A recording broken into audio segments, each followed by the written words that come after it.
Hello दोस्तों, ये कहानी चतुर तेनालीरामा की है।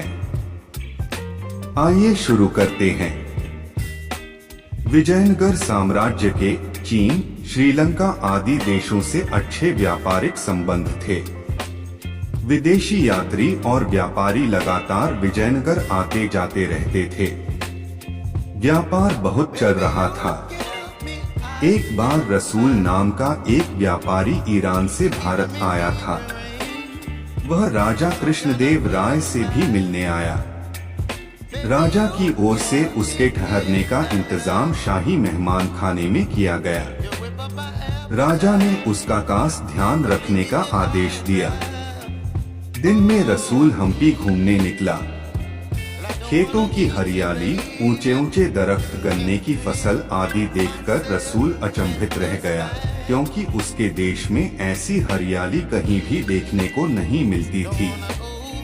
उस रात भोजन के बाद राजा कृष्णदेव राय ने रसोइये को आदेश दिया कि वहाँ की मशहूर मिठाइयाँ जैसे कि पूरन पोली, मैसूर पाक, श्रीखंड, मोदक आदि रसूल को चखाई जाए। रसोइये ने ऐसा ही किया, पर रसूल ने उनमें से एक भी मिठाई नहीं छुई। राजा को बहुत आश्चर्य हुआ।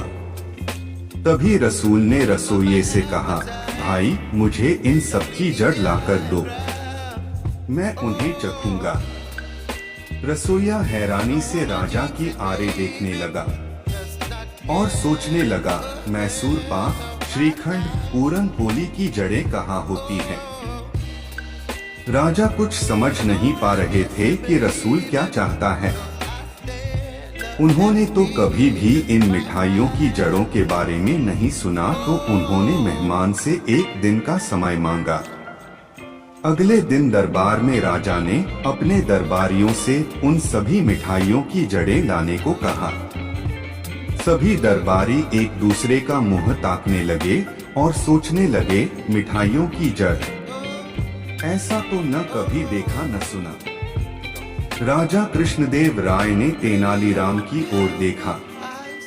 तेनाली ने एक बड़ा कटोरा और लंबी तेज छुरी मंगवाई और भीतर चला गया। सभी दरबारी आश्चर्य से जाते हुए तेनाली की ओर देख रहे थे, क्योंकि इतना तो वे सब जानते थे कि मिठाइयों की कोई जड़ नहीं होती, फिर तेनाली कहां से जड़ निकालेगा। एक घंटे बाद तेनालीराम दरबार में वापस आया। उसके हाथ में कपड़े से ढका वही कटोरा था।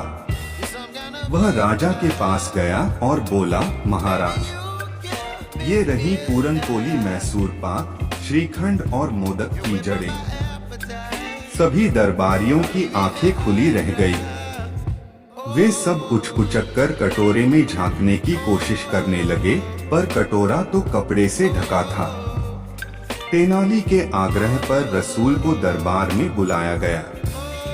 रसूल ने तेनाली से वह कटोरा लिया और उस पर ढका कपड़ा हटाकर उसमें रखी जड़ चखी और कहा, वाह महाराज, पूरन पोली, श्रीखंड, मैसूर पाक और मोदक की जड़ तो अत्यंत मीठी है।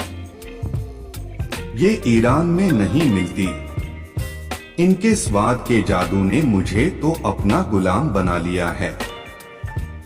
आपके राज्य की मिठाइयों की जड़ तो मिठाई से भी ज्यादा मीठी है।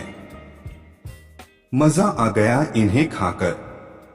रसूल को गन्ने का एक टुकड़ा मुहर में डालते देखकर राजा और सभी दरबारियों के मुंह खुले रह गए। इस सबसे बेखबर रसूल एक के बाद गन्ने के छोटे टुकड़े खाता जा रहा था, जिन्हें तेज छुरी से काटकर तेनालीराम ने कटोरे में भरकर रसूल को दिया था। असलियत समझ में आते ही राजा मुस्कुरा उठे और उनके साथ ही सब दरबारियों के चेहरे खिल उठे। आज तेनालीराम की चतुराई ने विदेशी मेहमान के सम्मुख उनकी नाक कटने से बचा दी। आप इसी तरह कहानी सुनते रहे, खुश रहे और हमारा चैनल जरूर सब्सक्राइब कर ले। धन्यवाद।